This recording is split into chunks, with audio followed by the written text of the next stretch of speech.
Okay, so today's movie review is The Flash. So the movie starts out, Barry Allen goes back in time to prevent his mother from being murdered.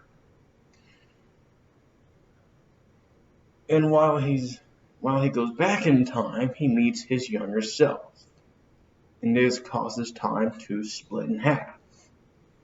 So he has a few runs with his younger self, Michael Keaton's Batman, Supergirl, and together they have to stop Central City from being destroyed by General Zod, who's looking for a missing Kryptonian. Barry Allen realizes that he can't uh, change the past because they're at an inevitable intersection. The world that he's in is supposed to be destroyed. So he decides to undo everything that he did. Before he goes back to his own timeline, he has a confrontation with Savitar, also known as future Barry Allen. I've seen this angle play out in the Flash TV series, so it's nothing really that new for me. So he tussles with Savitar, the Flash wins, and he goes back to his own timeline. His mother still gets murdered, but his father doesn't get to go to the prison. So, The Flash, I like it. I think it's a great movie. I give it a 10 out of 10. I like the plot. There's stakes involved. There's emotion. There's humor. There's comedy. Everything that you want in a superhero movie is probably in this film. You also have legacy cameos.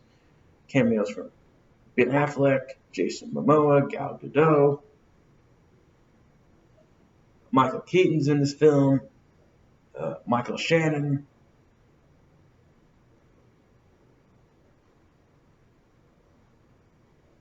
Even at the end credits, we have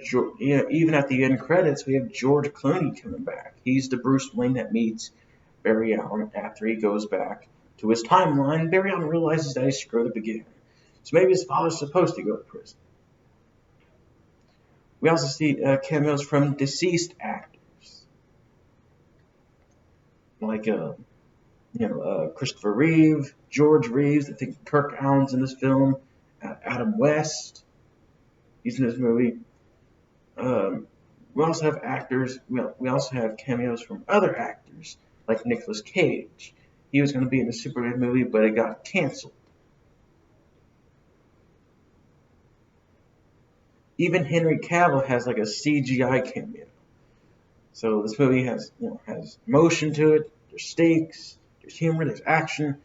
You have cameos from living and deceased actors. So yeah, The Flash, I give it a 10 out of 10 right away. The only thing I thought that looked weird was the CGI when they were in the Speed Force. I don't know if the Speed Force was supposed to look that way, or that was how the special effects were rendered. But my thoughts on CGI, I think Marvel and DC rely on overusage of CGI. I'm more a fan of practical effects with limited CGI. But anyway, The Flash did its job. It got bombed at the box office. I think that's due to bad press from Ezra Miller, and maybe due to overcrowdedness at the box office. A lot of movies bombed during June and July. Ever since the pandemic, man, it's been a tough time for movies. But The Flash, like I said, 10 out of 10. I think it did a great job. I think it ended the DCU on a bang. I think it vindicates all the DCU movies, as well as movies outside of DCEU. This movie, it vindicates Justice League, it vindicates the Superman films, and it vindicates Batman Robin. It also vindicates, Michael Keaton's Batman career. It vindicates everyone. Everyone that's involved in DC had their last hurrah. So, yeah. Flash, like I said, 10 out of 10.